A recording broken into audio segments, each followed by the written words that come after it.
Now, we want to bring in a different voice, but a funny one for this show. We do that in our segment called Pass the Mic. As you know, we feature tons of local comedians because one of our goals is to entertain, and I'm a 4 out of 10 at best. Today, we're talking about a perception of DC that may not be true.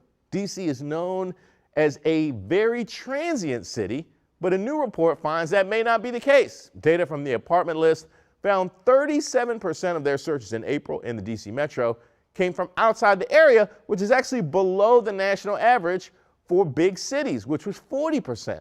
I want to break this down with someone who actually is a transplant, but has been here for a while. Here's my conversation with old Mike B. Why do you think DC has this reputation for being such a transient city? I think just because of the people that work here. It's from all over. You got everybody that comes here is from like New York, Boston, Chicago, the West Coast. You have, it's like a hotbed of people that come into one area to live for a certain amount of time because of the government agencies that work here. So I think just based off of that alone makes it a transient city. People from what place make the best DC transplants? I'm gonna say Virginia. Interesting. Especially like my way, like Norfolk. I can just speak for myself. I know I always wanted to make it up to DC. Because there's like a bubble around Norfolk, or a lot of us, we just can't seem to make it past Williamsburg, Virginia. So if we make it out of Williamsburg, we always cohabitate somewhere between Northern Virginia and DC. And then I'm gonna go from there. I'm gonna say like LA, and then quite possibly for some odd reason Nevada. I don't know why Nevada came to my mind. I was gonna go West Coast. So whether LA, Bay Area, Seattle, whatever. West Coast transplants make the best DC resident because they're chill, and we need that energy. We need that infusion of chill as much as possible. And they're Snoop Dogg imports. Yes, it's a lot of that too. The worst DC transplants, Baltimore, no question, because they always keep talking about Baltimore. They always want to bring up Baltimore every time they can. Baltimore. Well, why did you decide to leave then if it's so nice? That's like from my hometown. Everybody from New York always comes enough like, I'm from New York. I'm from Brooklyn. Like, then why are you here? Yeah, it's weird. Baltimore residents bringing their loose dogs.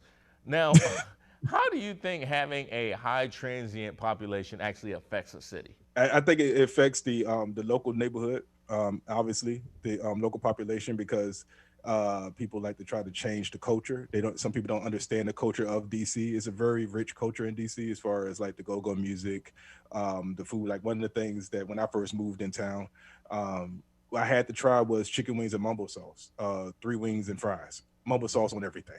Mm-hmm.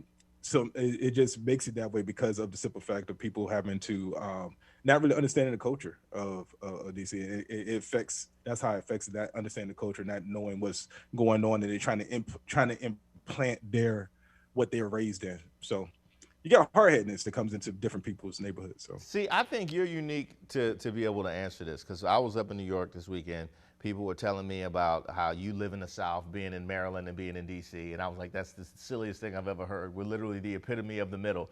This is my question. As somebody that knows Virginia, where does the South start? The South starts? Yes. Okay, so so you have Northern Virginia. The moment you touch Richmond, Virginia, the 804 area, yep, that's South. Richmond. Yep. And actually, I'll take that back. Fredericksburg. Okay. It gets weird. It gets really red really fast. Fredericksburg. I'm Fredericksburg good with that. On down. The South starts at Fredericksburg. I like that. North starts at Baltimore. Yeah. I would like to say, I mentioned the loose dogs in the DMV. Statistically speaking, 71% of loose dogs in DC, Maryland, and Virginia actually followed a Baltimore native down here. Also, I would also like to nominate Dallas transplants for the worst transplants that we have across the DMV. And by the way, that whole story about being up in New York and they said I live in the South, 100% true. How you gonna say I live in the South when we literally made the capital here because it was in the middle? Make that make sense. As far as I'm concerned, I will accept Fredericksburg for where the South starts. As far as where the North starts, maybe Baltimore or something like that. We'll keep that conversation. Sounds like a mic drop in our future. If you want to hear more from old Mike B, he has a weekly show on Tuesday at 8 p.m. at Shenanigans in Adams Morgan called Broken Mike Comedy Presents Talk to Me Tuesdays.